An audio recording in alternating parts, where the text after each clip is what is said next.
So right now they're trickling in. We'll wait for a couple of minutes, and then I'm gonna start the introduction. Let me see. And then Molly's just gonna edit it anyway. Yeah, the two. Okay, there you go. Okay, so I can start, I suppose. Okay. Good evening, ladies and gentlemen. Hello, everyone, and welcome to tonight's event. My name is Mary Vick. I am a counselor at AGI. For those who are joining us for the first time, Alzheimer Group is a charitable organization that supports families and individuals living with dementia. Our services include therapeutic activities for people living with dementia, counseling and support groups for caregivers, as well as courses, workshops, and webinars. Our education initiatives are made possible by the support of the Lassner Learning Center and the Lindsay Memorial Foundation. For tonight's event, we ask you to please type your questions in the Q&A space. You may type your questions at any time throughout the presentation, and we will try to address them at the end of the presentation. I'd like to introduce you to Kaylee Patterson, our music therapist here at AGI, to introduce our speakers for tonight. Good evening, everyone. Thank you so much for joining us for this really special talk that we're going to hear tonight. So my name is, as Maravik said, my name's Kaylee Patterson, and I've been working at Alzheimer Group for over 3 years. I'm really grateful to be co-hosting with my colleagues and with Concordia's Engage Center as well. So as a fellow music therapist, I'm honored to welcome, first of all, Ruth Watkiss.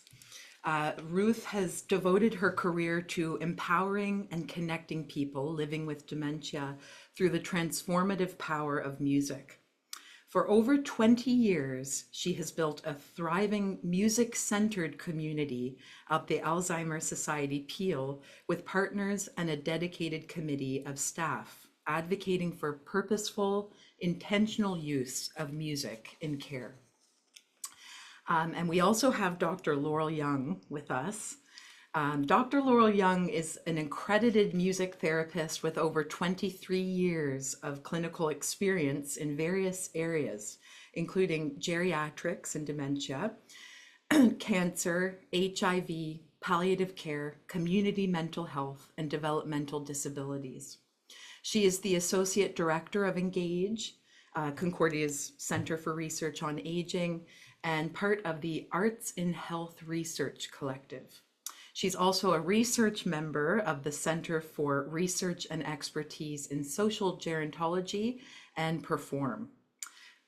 So I'd like to pass over the mic to Dr. Laurel Young, who we have the pleasure of having here tonight. Thanks so much, Kaylee. And I realize that my bio needs to be updated because I'm actually hitting 30 years of practice this year. So that's somewhere on the Concordia website that I better find. Anyway, thank you so much, everybody. I'm so thrilled to be here this evening. And I wanted to start off by passing along the regards of Dr. Kim Sawchuk, who's the director of Engage, Concordia Center for Research on Aging. She sends her regards. She is on a well-deserved vacation and could not be here. I'm also very pleased that our Engage coordinator, I think he's out there in the listening audience, Eric Craven. He helps us in the organization of all our events, independent and co-hosted. And I'd like to thank him very much for working with Molly to organize this event. So as Kaylee mentioned, I've been the Associate Director of Engage, Concordia's Center for Research on Aging, actually since it was formed around over the year 2017-2018. I'm also a music therapy professor in the Creative Arts Therapies Department. And your music therapist, Kaylee Patterson, was a former student of mine, and she was a recognized student member of Engage when she studied at Concordia. She was a Concordia featured student of the month, and she also got some financial support to present her research. So we have a long involvement with Kaylee. As a music therapy and critical aging research scholar, my research focuses on collaborating with and supporting older adults from various walks of life in realizing their potentials for living well through various forms of musical engagement. And this really aligns very well with Engage's empowered aging philosophy, where interdisciplinary researchers, including our student researchers, collaborate with older people and their communities, conducting research and facilitating knowledge mobilization projects that work to address existing challenges, facilitate opportunities, and we work to change how society thinks about aging so that all can live their best lives possible, even as needs and circumstances change over time. Our research and knowledge mobilization projects focus on four interrelated areas: culture, creativity, and aging, community care and connectivity, health, well-being, and the life course, politics, policy, and the economics of aging. And today's presentation by Ruth, as you know, entitled Examining the Use of Community Music Therapy to Enhance Quality of Life for Persons Living with Dementia, to greater and lesser degrees touches on aspects of all four of these areas. And while Ruth has been a certified music therapist for more than 20 years, she is currently pursuing advanced training in her field at Concordia, and I'm very privileged to be serving as her thesis research advisor, and I'm really thrilled that she's presenting here today. So before I pass it on to who is next, which I assume is Ruth, I have one more piece of information that I'd like to share. Engage is partnering with the Canadian Association on Gerontology this year to co-host their 54th annual conference, the CAG conference, in downtown Montreal, October 23rd to 25th at the Hotel Bonaventure. The conference theme is Radical Relationality and Aging, Creativity, Community, Connection. And it really promises to be a unique, cutting-edge event and not your typical dry academic conference. The CAG conference website is being updated as various events are being planned. You can certainly contact us at Engage if you want more information, and we hope that many of you will join us for that conference. So again, I'm very happy to be here, and that is all I have to say, and I'm really looking forward to listening to you, Ruth. Thank you. I am so excited to be here. Thank you, Engage, for thinking of me. Thank you, Alzheimer Group Inc., for having me here today. I love sharing my work, and usually the problem is trying to get me to stop talking. So I'm going to try and keep it, make sure I stop for enough time for questions. But I am absolutely thrilled to be here. And that conference sounds so great, Laurel. I really hope I can get out to that one. It sounds like I love the radical side. So I'm going to start by talking a little bit about me. See if we can get this working. Have we gone to the next slide? Is that working?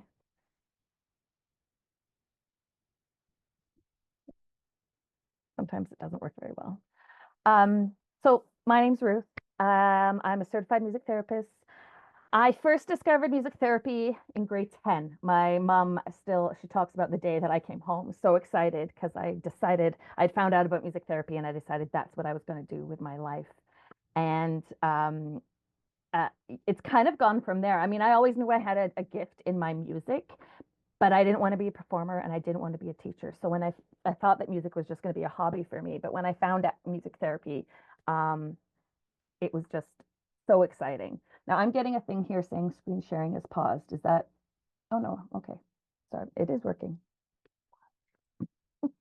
So I completed my Bachelor of Music Therapy degree at the University of Windsor back when we had that program. And it was during this time that I found my way to the Alzheimer's Society Peel. So my third year, I went and worked there for summer students. I went back to school, came back the next year, and I have not left.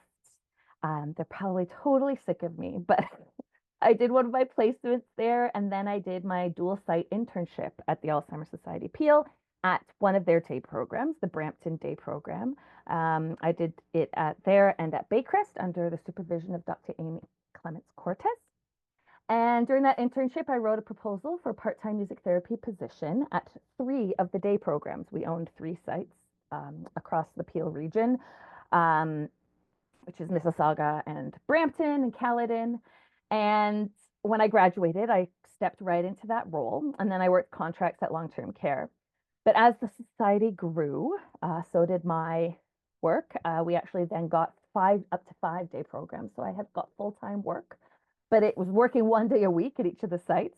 And I also visited our overnight respite house once a week.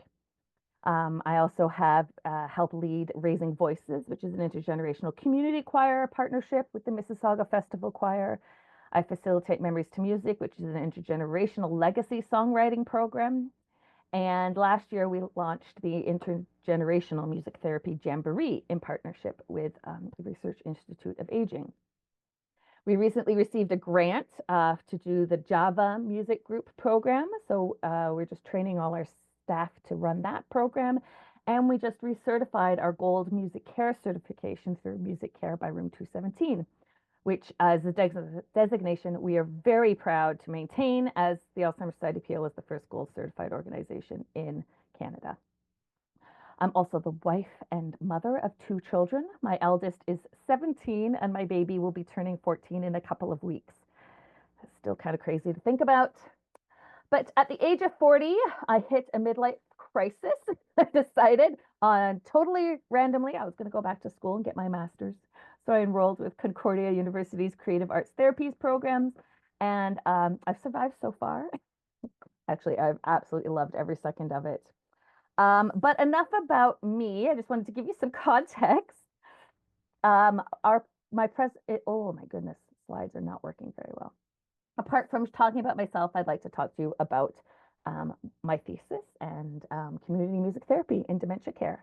So I just want we're going to look at music therapy research, the critiques of the biomedical model of dementia care, my thesis, key characteristics of community music therapy, defining quality of life, the psychological needs of people living with dementia, briefly look at the prepare framework, some real life applications, and community partnerships and teamwork. So in beginning my literature review for my thesis on music therapy and people living with dementia, I quickly noticed the oversaturation of publications framed within the biomedical model of care. According to Clements Cortez, in the literature, music therapy for people living with dementia is often described as a means to reduce anxiety, decrease aggressive behaviors, stimulate reminiscence, and enhance cognitive functioning.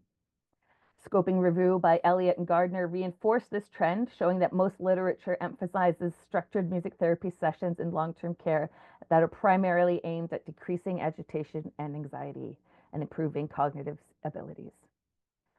A scoping review by Lamb found that out of 88 studies reviewed, only 6 explored quality of life.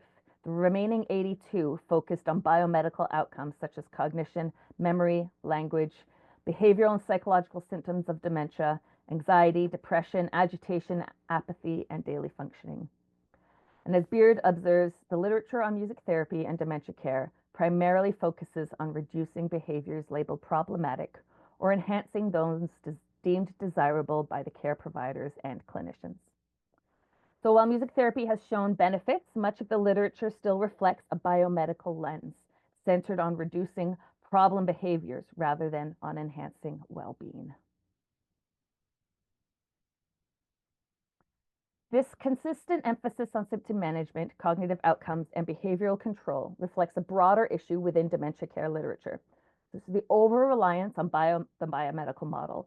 While such outcomes are not unimportant, this approach often overlooks the complexity of lived experiences and the holistic needs of persons living with dementia.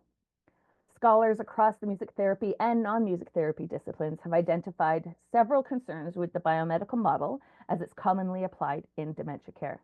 So the first is neglect of personhood.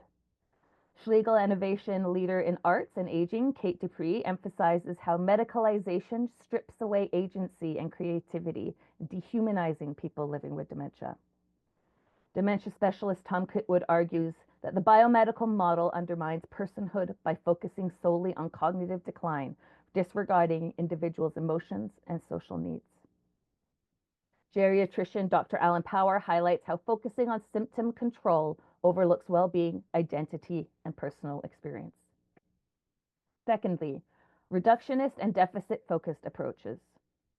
Dupuy underscores how reductionist frameworks fail to acknowledge rationale and expressive capacities limiting holistic care. And music therapist professor, I'm going to say this terribly wrong, Randy Rolfsfjord critiques the biomedical model for framing individuals through their deficits rather than recognizing their strengths, agency, and creativity. Thirdly, there's an overemphasis on symptom management. Music therapists Gary Ansdell and Brunhilde Stiger advocate for community music therapy by critiquing the medical model for neglecting cultural, social, and relational aspects of care. And Power argues that the biomedical model prioritizes pharmacological interventions over meaningful engagements and non-pharmacological approaches. Fourthly, the isolation from real-life contexts. Ansdell highlights how the biomedical model isolates therapy from real-life contexts, whereas community music therapy integrates music into everyday life, fostering connection and empowerment. And Stiga argues for a broader ecological approach that acknowledges the interplay between individual, community, and culture. And finally, the lack of holistic rational approaches. Kitwood's person-centered model challenges the clinical, task-oriented nature of the biomedical approach, promoting relational care that values empathy and dignity. Dupuy advocates for approaches that recognize the relational and social dimensions of care, and Power promotes enhancing well-being through autonomy, creativity, and supportive environments rather than merely controlling symptoms. And Rolfsjord emphasizes collaborative, resource-oriented methods that empower individuals, moving away from biomedical deficit-focused approaches. So these critiques of the biomedical model reveal a significant gap in how we support persons living with dementia, a gap that ignores personhood, creativity, community, and lived experience. This gap is exactly what led me to explore the alternative community music therapy. So in my thesis, I position that community music therapy not only as a response, I position community music therapy not only as a response to the limitations of the biomedical model, but as a strengths-based, relational, and contextually grounded approach that can truly enhance quality of life for persons living with dementia and attending adult day services. I advocate for community music therapy as a legitimate and effective approach to supporting quality of life for persons living with dementia by presenting community music therapy approach specifically tailored to ADS, adult day services. I aim to shift perceptions among music therapists who may view community music therapy as unconventional or outside the scope of traditional music therapy. Through both evidence from the literature and practical insights, I intend to demonstrate that community music therapy offers a diverse, inclusive approach that empowers persons living with dementia to live well with dementia for as long as possible. I hope this research will serve as a resource for music therapists interested in pursuing community music therapy roles within adult day services and providing them with concrete strategies and a deeper understanding of how community music therapy can meet the unique needs of people living with dementia. Drawing on my 20 years of experience as a community music therapist, I aim to inspire others to look beyond conventional models and embrace the flexibility, community involvement, and relational focus that community music therapy brings to dementia care. So this research aims to guide ADS management and music therapists in integrating community music therapy approaches that prioritize quality of life and community engagement. By highlighting community music therapy's benefits, I hope to advocate for dedicated music therapy roles within ADS, just like Kaylee and myself have, fostering dementia-friendly community-centered care models. And ultimately, my work seeks to inspire broader recognition of community music therapy as a core component of dementia care, while providing practical strategies and evidence to support its value. So this is all my aims and my hopes. So what does it actually mean to practice community music therapy? As I began to write my thesis, it became clear that community music therapy isn't a one-size-fits-all model. In fact, it's often described as the anti-model.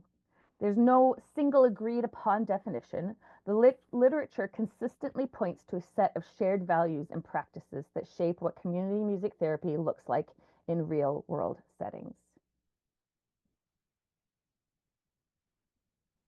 So let's take a look at some of these key themes. Community music therapy is an anti-model because it challenges conventional, more medicalized approaches to therapy by focusing on broader social, cultural, and community-based contexts.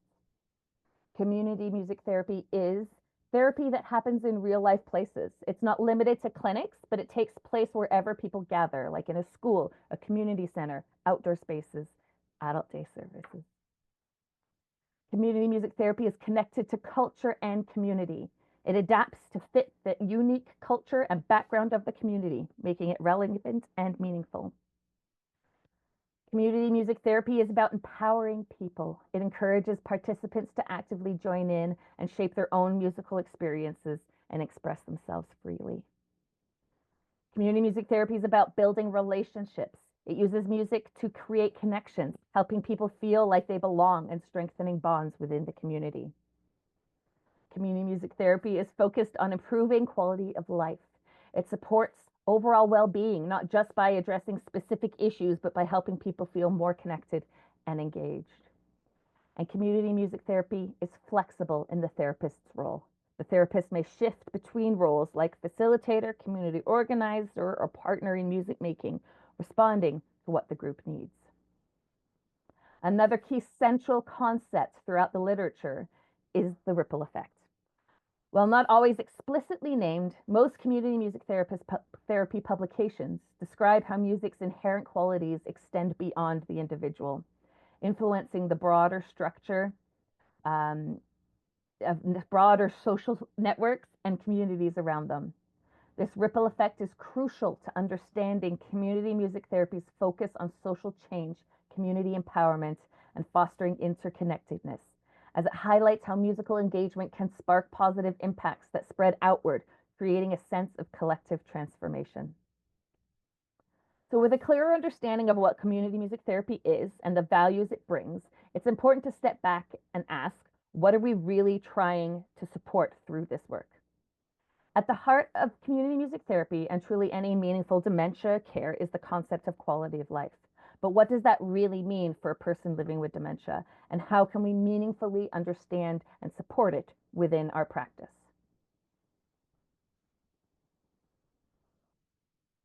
Grasping the concept of quality of life is essential, and particularly for those affected by dementia. The World Health Organization defines it as individuals' perception of their life situation, taking into account their culture, aspirations, and personal standards. In essence, it reflects how people view their lives within the broader context of their surroundings. For persons living with dementia, quality of life transcends merely avoiding suffering. It encompasses enriching experiences, supportive relationships, and opportunities for self-expression. And these positive moments are what genuinely enhance quality of life. A study that compared 5 dementia-specific quality of life measures revealed that there was no single approach that could fully encapsulate the entire experience of a person's sense of quality of life. Although interviews, staff reports, and observations were all utilized, each method had its drawbacks. And so this underscores the necessity of a multifaceted approach to understanding and measuring quality of life. It's not merely about ticking off check boxes, but it's about truly engaging in the individual's lived experience. I get so excited, I start tripping over my words when I present.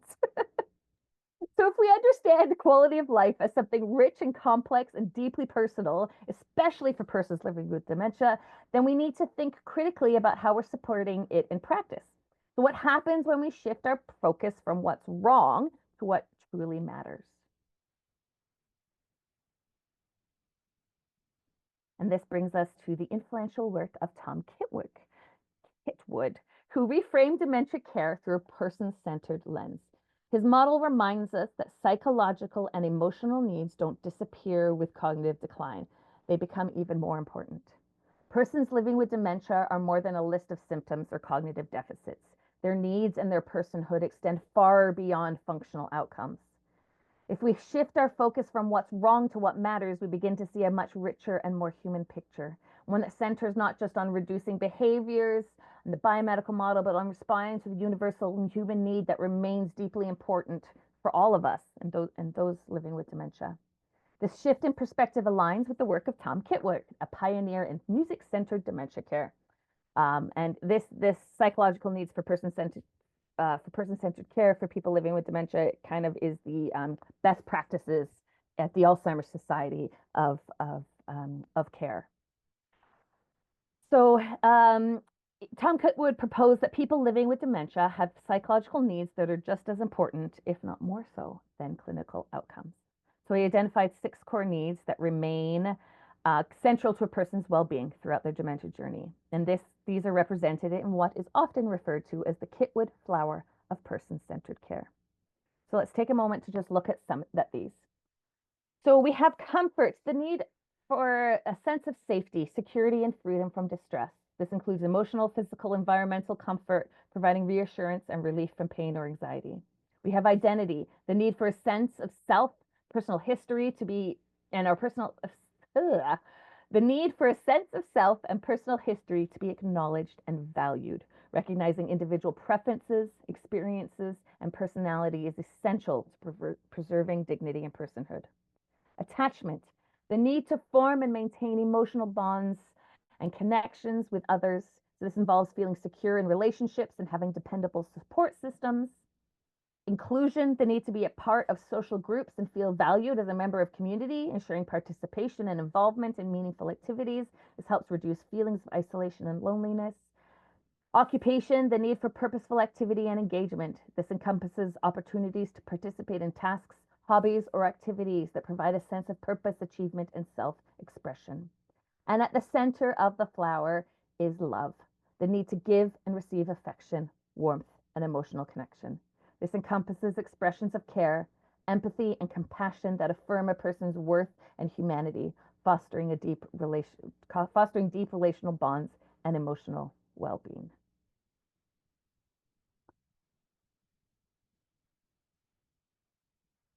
Prepare helps us, I feel like I skipped a bit. Oh man. Sorry about that. Oh, I did skip a bit. My apologies. So Kitwood's flower reminds us that care must be rooted in human connection, dignity, and emotional well-being. And these needs don't disappear with dementia. They become even more essential. So how can community music therapy respond in ways that honor these needs while also adapting to the different settings and communities we work in? So for that, we're going to turn to the Prepare framework, a tool developed by Brynjolf Stiege and Edvard Leif Eru. Now I can go to the slide. There we go. So Prepare helps us to reflect critically and stay grounded in the relational, flexible, and participatory values at the heart of community music therapy. So let's take a look at what this framework offers us. So Brynjolf Stiege and Edvard Leif Eru emphasize that community music therapy is not a fixed model, but flexible and evolving, and one that adapts to different contexts, cultures, and communities. And the Prepare framework sets as a model, a framework for guiding characteristics that support critical reflection and help community music therapists stay aligned with the broader ethos of community music therapy. So not every project or work will reflect all the aspects within this framework. The Prepare framework serves as a compass highlighting the values, principles, and processes. So we have participatory is our first piece of the acronym. This encourages active involvement and collaboration within therapeutic relationships, emphasizing democratic participation, mutual empowerment, and human rights. R is for resource-oriented, a strengths-based approach that emphasizes the individual's existing personal, social, and cultural resources and aims to empower individuals. Ecological, this recognizes the interconnectedness of individuals and their environments, acknowledging the influence of social, cultural, and systemic contexts on therapeutic work. And performative values the expressive and public dimension of music making as a means of promoting visibility, social cohesion, and individual identity. Then we have activists. So this aims to challenge and address social injustices, advocating for changes that support community well-being and empowerment. Reflective emphasizes continuous reflection on practice, including critical evaluation of therapeutic processes and outcomes to promote ethical and responsive care. And ethical, this focuses on ethical considerations in community music therapy, prioritizing respect to dignity and the autonomy of individuals and communities involved in therapy. Resource or one of the 7 principles within this prepare framework that deeply resonates with our work in dementia care, and it deeply resonates with person-centered dementia care, is the resource-oriented approach. So this perspective is especially important when working with persons with dementia, as it shifts the focus on what's been lost to what still remains: musicality, relational capacity, our rich personal history. Resource-oriented approach in community music therapy aligns naturally with person-centered care. Both perspectives recognize and prioritize the person's strengths, history, and humanity. So rather focusing on loss, resource orientation centers what individuals can do, their existing abilities, their musical memories, their capacity for connection. And this complements Kit Wood's call to honor personhood and support well-being within each person's unique social world. In practice, a resource-oriented lens is person-centered care expressed through music, relationship, and meaningful engagement. Another key principle from the Prepare framework that I love is the ecological approach. And this recognizes that music therapy doesn't happen in isolation. It's shaped by and embedded within a larger web of relationships. So this really encapsulates that ripple effect. To illustrate, I want to explain kind of how this plays out in real life. I want to share a little story from my work. So using Stigler's ecological model, which is grounded in Bronfenbrenner's theory of human development, we can see how a single moment of music with one person can ripple outwards, impacting individuals, staff, systems, and the broader cultural attitudes. So let's begin in this microsystem. This is the direct interactions in intermediate environments. So we'll meet Maria. She's a woman living in her 80s, living with moderate dementia. During our one-on-one sessions at the day program, she lit up when we played a traditional Portuguese fado. She told me it reminded her of her mother singing while cooking. And in that moment, Maria wasn't defined by her diagnosis. She was connected to her memories and her culture and her voice. So then we move to the mesosystem. This expands outward from the microsystem to include interactions between various microsystems. So later, a care staff member who spoke a bit of Portuguese began using that same song during daily routines. On days where Maria felt distressed or disoriented, hearing the music helped soothe her and reorient her emotionally. So this shared approach created continuity across care roles, and it built stronger connections between Maria and staff and peers. We move to the exosystem. This is the broader social structure and institutions that directly influence individuals and communities. So Maria's story was shared. We have a monthly meeting of, we call ourselves the ASP Music Champions. So we're trained, music care trained staff across the entire organization, and we meet every month to share successes, to share ideas. And this story came up. One of the staff shared it. And it sparked a broader interest in culturally responsive music in care. So the staff across the organization began contributing ideas and helped to build a shared library of multicultural, international music. And it also initiated training to help care staff integrate music into their daily actions, and they integrated it into part of our care plans. So not just as part of our formal music therapy sessions, now our colleagues were beginning to use music, and it was put in a care plan that maybe if Maria's not having a great day, here's a recording, and the playlist can be linked right in there. So then when we move to the macro system, we have the overarching cultural values, beliefs, and ideologies that shape societal structure. So Maria's story reminds us that persons living with dementia aren't lost. They are still here with rich histories and deep emotional lives. And her experience helped challenge the stigma that often surrounds dementia, and it highlights the importance of culturally meaningful connection. So as a result, our organization began embedding music more intentionally into everyday care practices. We updated our intake forms to include clients' music preferences and music-related triggers, ensuring that information is considered from day one. Music is no longer just used in therapy sessions. It's part of how we support people throughout their day, across the roles and across settings at ASP. And this shift reflects a broader commitment to building a dementia-friendly culture where music is a tool for equity, inclusion, and meaningful connection. So Maria's story is just one example of how music can ripple outward, impacting individuals and relationships, systems, and even the broader culture of care. But it's not an isolated case. In my own practice, I've worked to embed music more deeply across the organization, not as a scheduled activity, but as a meaningful part of daily life. Our adult day service sites have trained care staff serving as music advocates. We have this working group of representatives from across the org to support safe and purposeful use of music.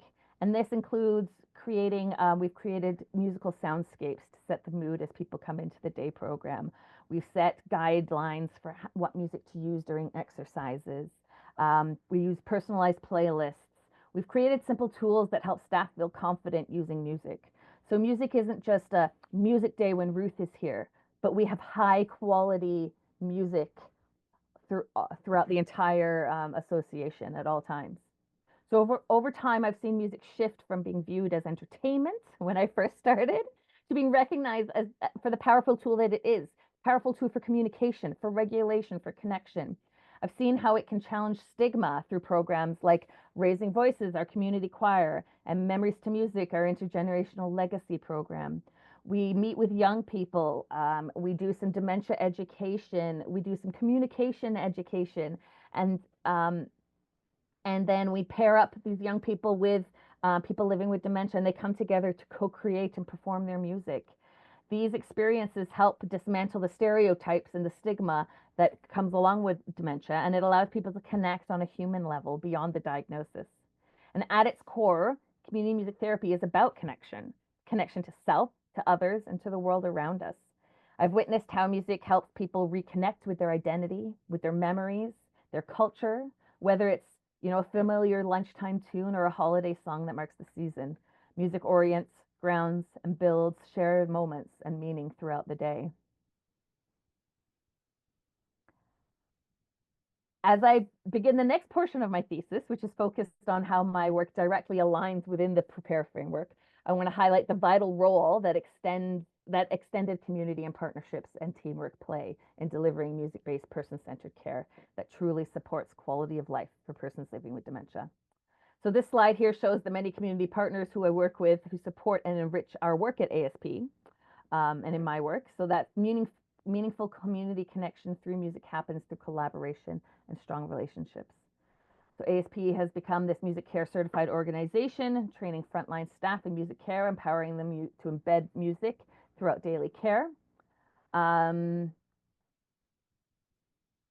We also, and beyond our work with the Mississauga Festival Choir and Raising Voices and our intergenerational partnerships with Mentor College and Memories to Music, we also collaborated with the Toronto Symphony Orchestra, which brings professional musicians trained in music and dementia care into our care spaces.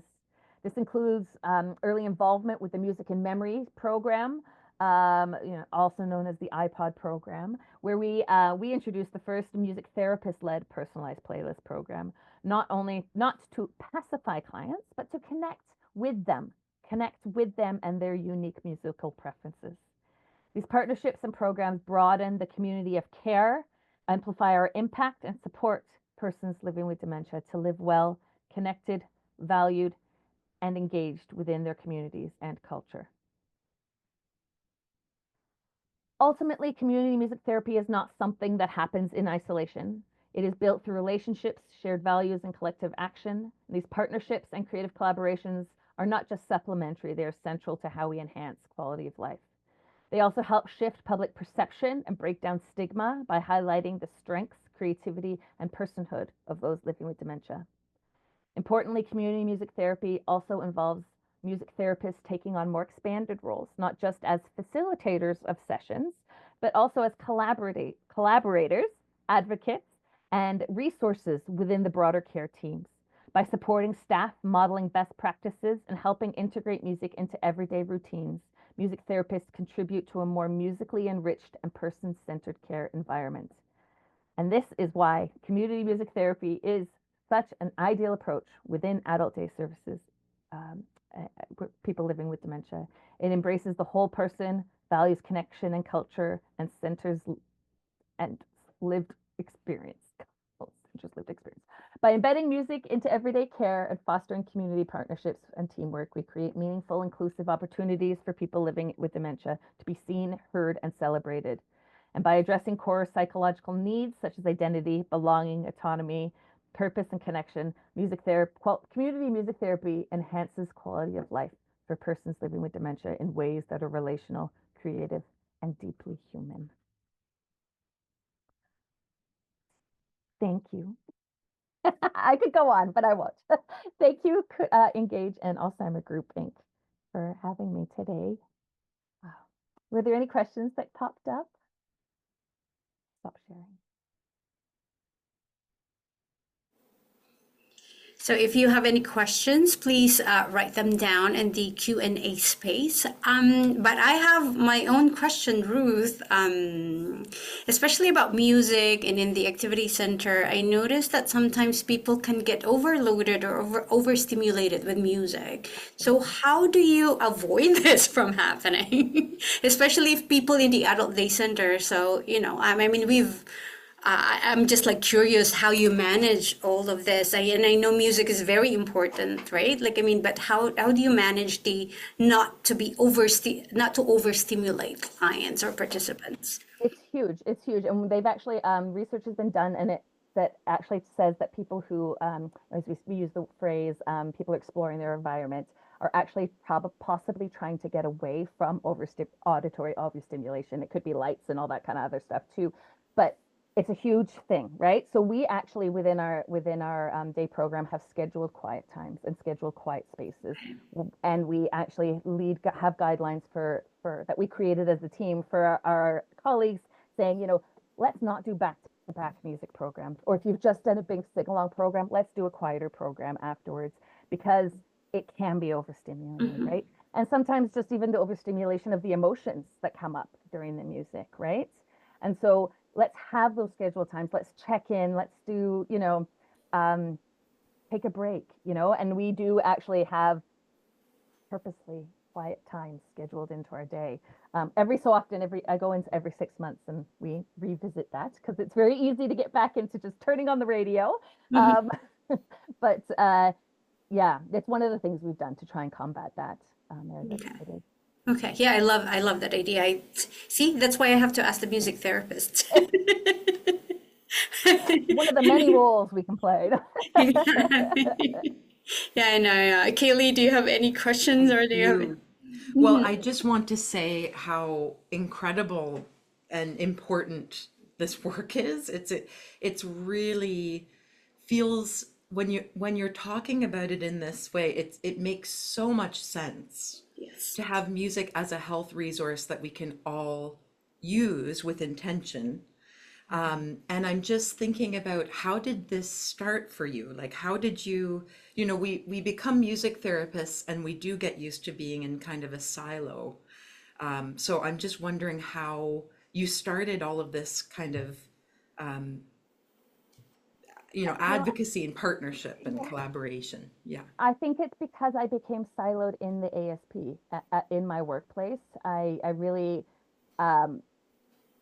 became very embedded in day program, and I for many years I didn't have much to do with the music therapy community. So I just kind of, that was my focus, and so I just kind of like gradually kind of built it. And then it was really during COVID when I had some time to create more of the resources. I mean, it's always kind of been there, but it was really during COVID when it gave us the time, like, because you're just so busy. I was working 5 days a week. I was running 5 programs for 30 people a day. And I was like, I can't, like, I think I was on the verge of what's the phrase? Burnout. Burnout. That's the one. Of breakout. No, that's not right. I was on the verge of burnout. And then I finally had the opportunity to stop and be like, what really here is, like my work, of course, is so important, but I'm only one person. And apart from getting, a grant for $1 million, I'm not going to be able to, I can't be everywhere at once. And so it just kind of built from there. But I really do think having that dedicated time gave me the capacity to do that. Mm-hmm. It's always kind of been there. But and I think that's one of the joys of though about having a full-time employed music therapist, being employed by a company, because you are embedded and you get to go to the care teams and you get to participate. You get to be like, oh well, part of the care, this thing works really well for this person. You get to share it because you're a valued member of the team and you've been there for a while. I think it's really hard for people who are doing the contract work to be able to get Yeah, their foot, that, like, that voice. yeah, Yes. to get that voice. I have one question in here, but before I go there, I have another question. Because you mentioned about like training the staff. I'm just like curious what aspects of it that actually that they were trained, like that were really emphasized in Yeah. terms of like really making them understand the importance of music and music therapy. Like how did, yeah, I guess I'm just curious about that. Yeah, the training Yeah, of and staff. what? It's something that I'd always really wanted to do, was to do my own training. And I have to admit that we do it through Music Care. Music Care provides the training because I don't have the capacity to create a training. So that's part of the partnership with Music Care, is that we've been able to get some of that. I wish I had the capacity to create our own training, because I do think it is so specific to your communities and to the population you're working with and to the region you're in. I work in Peel and we're so multicultural. So, you need to be able to rely on some different technology to be able to get access to all the different kinds of music. And I do think there are different pieces. I wish I could do something very specific for my colleagues, but we meet a lot and we talk a lot. And as Okay. you can tell, I talk a lot about what I do. So I just, it's, yeah. So Hey, Dr. Young raised the hand. I know that totally distracted me. Sorry. No, what I wanted to add, though, what I think really works so well about the model that you've established, Ruth, is that you are still there as a professional leader and consultant. And so there is some stuff in the literature that shows that, there are folks that are professional and personal caregivers who do get, or care partners who do get training, but it's really important to have a person there that they can continue to be a consult with, and there's some accountability there, because actually the model doesn't work as well if they don't have that accountability. Just as you talked about, sometimes we have to go back and revisit and remind people that silence is important. If there's not somebody there that's constantly sort of giving those little reminders, so to me that's key to the model and the training program working, is to have that consultant or that accountability factor. Write that down, Laurel. Yeah. Thank you. Yes. Okay, I'm gonna go to the question, and I think, like, I mean, because what you presented is really, actually, really amazing, Ruth. Right? Just the emphasis on really, like, yeah, taking, because I think all of us are so looking into the medical model, right? How can we alleviate or decrease the occurrence of like anxiety by using music? But there's a bigger idea of that. Like it's all about like quality of life. Why don't we look at that, and then like the rest will just follow? So, and here is the question, like, how does one go about setting up a community-based music therapy program? Like, if you are to advise, like, I mean, a new music therapist that is in a place where they can make this happen, how would you, like, I mean, what is the first thing that they need to do? Like, what? Good question.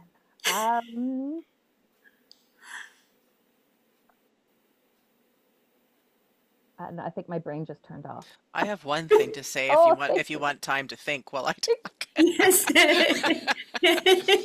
You know, Sorry.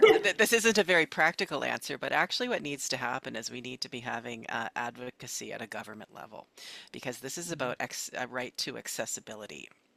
And Mhm. so we need to be sort of, the standards need to be for day programs for, when a person gets a diagnosis, they automatically get a referral to a music therapist, for Mhm. example. So we need to be looking at policy, at various levels of government so that all persons living with dementia actually have access to music, and access to music through a community music therapy program. And it's not just because Ruth is a colleague and a student of mine. I completely agree with her that that's the way to go, Okay. because it's not just about fixing problems, it's about providing people with access to a broad range of music experiences that is going to enhance and improve their quality of life and their potential for living well for many reasons. But I think it really does have to happen that we need to be advocating for this so that it's just so that the accessibility is there. Mhm. Otherwise, it's difficult to It is. start from scratch and build up a full program. Yeah. Yeah. Yeah, it is. And that's why I was like, it took me 20 years to get this far. Right? It takes it took a while.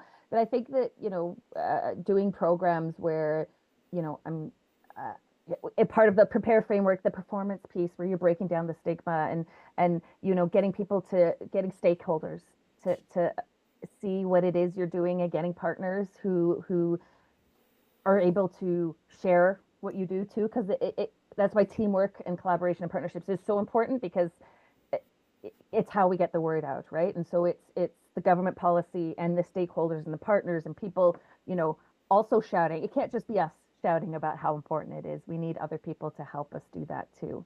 Um, and we've participated in some of the legislation from Ontario, trying to advocate for that. And so, that kind of stuff is kind of happening, but um, it's it's hard work, but it's It is. mm, Yeah, very I think complex. for AGI too, right? Like Kaylee, as you can attest to that. Like, I mean, it's even for us. Like, I mean, we started with small projects with believing in music therapy, and I think I remember Dr. Young, you came to present music therapy to us, and you just got us like right there Well, and and then. in fact, that you just reminded me of something. So this was years ago. So even Yes. the Mm-hmm. AGI was kind of years in the making, Mm-hmm. of me starting to speak with your former Yeah. director, Megan, Mm-hmm. Yes. and Mm-hmm. part of it was actually chatting to you folks and to her and helping you to envision what music therapy could be. And I Mm-hmm. think that's another thing to add to what you're saying, Ruth, in the sense that people everybody's kind of for it, but there's not a broader understanding of the breadth of practice and the breadth of roles that a music therapist can actually hold. Mm-hmm. So what a music therapist, the many things that a music therapist can do, it's not just one or two things. And so educating people on the many different kinds of roles that a music therapist can play and the kinds of different things that they can bring, I also think is a big part of it. Yeah. Yeah, and I'm just thinking about, in your case, Ruth, with stakeholders and funding and how that is such a challenge because numbers are often a challenge in music therapy. I mean, the bigger the group, sometimes the less quality of music therapy that's being practiced, but it sounds like you're doing both because you have so many people who are practicing with this music care training or, you know, And what's great about it is that because I know that there's quality music happening when I'm not there, I don't ha I don't have to do as big of the groups all the time because I can focus on the music, the more of the music therapy, individual work, or working with people who are having a tougher experience through dementia. I can really work on those kind of things too, rather than doing the bigger groups. I still do those. I do love them as well, but I don't have to, and I don't, you know, quality music is happening. We've created song playlists and we've created song books and we've created, so I know that even when I'm not there, we still have quality stuff. It's different, right? And there's all different layers and, but Mm-hmm. it also, if something happens, again, I'm a resource that they can come to always, and we troubleshoot through it. Like, what wasn't working? What are we struggling with? Is there something we can do? Is there something we can help? We've created resources to go home to care partners for them to use I at was going to home. ask about that. If That's you, my Yeah, next question, yeah. actually. Oh, we're on the same page.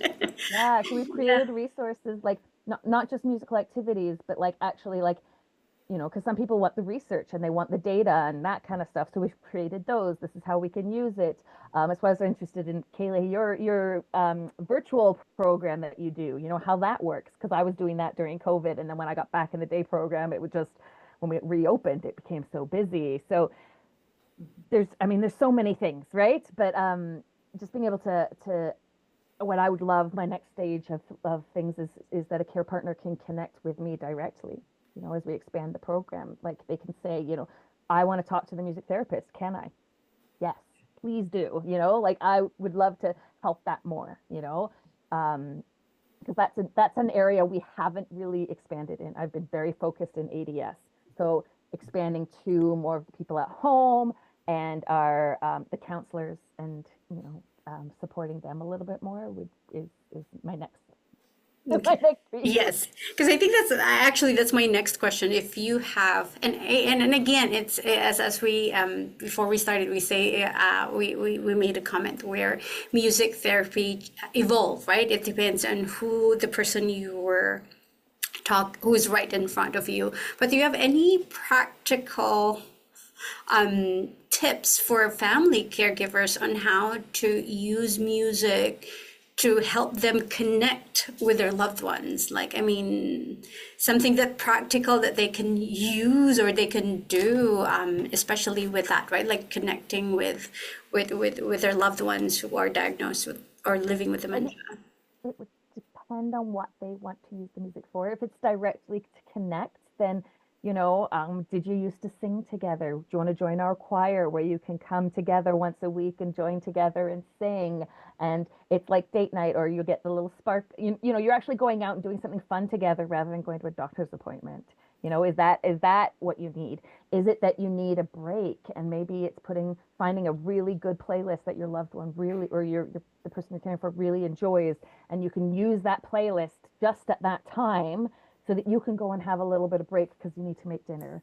Or is it, you know, maybe someone's not sleeping well? Is it creating a calming playlist where, you know, they might um, you know, set the mood, you know, for sleeping? Is it that you really want to connect emotionally? Like, did you ever dance together? Maybe some of those, me putting in some of those old songs that you used to dance together and like dancing together on the spot. Like, again, it depends. I There's so should many, But plug I but in. think, this I is should plug why. in here. There's a little handout we have on our website under music therapy for just 3 little tips for care partners, and hopefully that's helpful in terms of especially observing people, their loved ones' responses, and kind of understanding, you know, how to meet people in music, because that can be something people overlook.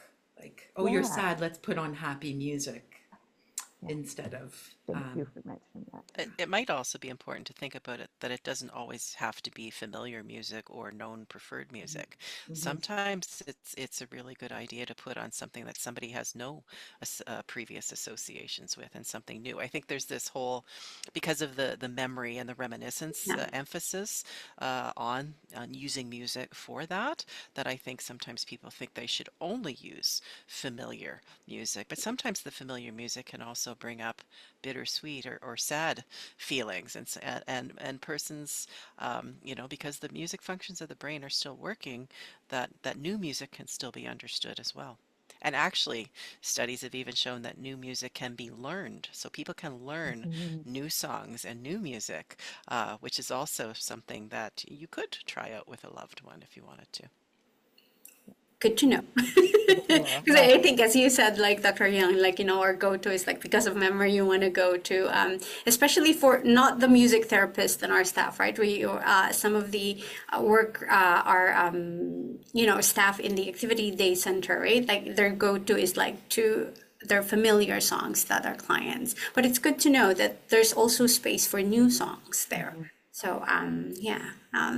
Anyway, so I don't have any other questions from the participants, but I think it was really a great discussion that we had, like, and learned new things. I'm just really happy for me as well, as a reminder that, like, sometimes it's just like, it's so easy to focus on what is the challenges right now when you're working with people with dementia.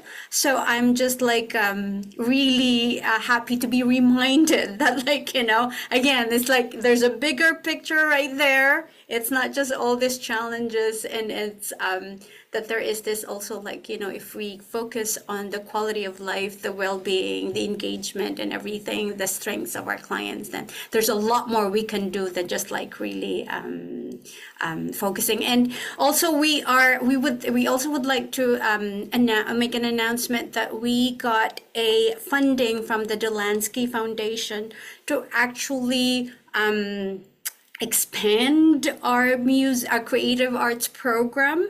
So we are really, really happy about that, because it will allow us to actually hire, even though part-time, but part-time music therapist and part-time art therapist.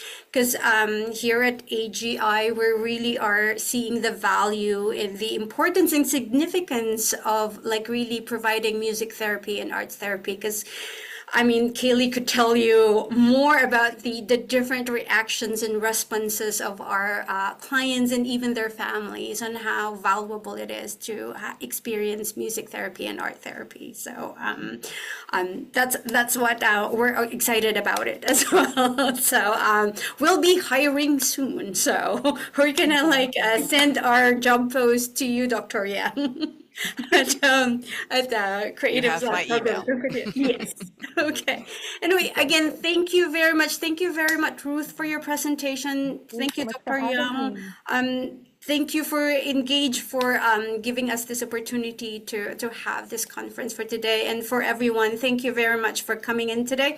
This is a recorded webinar, so it will be available in our YouTube channel soon. So you can please visit our YouTube channel and you can share it. Anyway, thank you very much. Have a lovely, lovely evening, and good luck, Ruth. Good luck, Dr. Young. Good luck to all of us. For having me. Thank Good night, you. everybody. Good night. Bye-bye. A true pleasure. Thank you, everyone. Bye.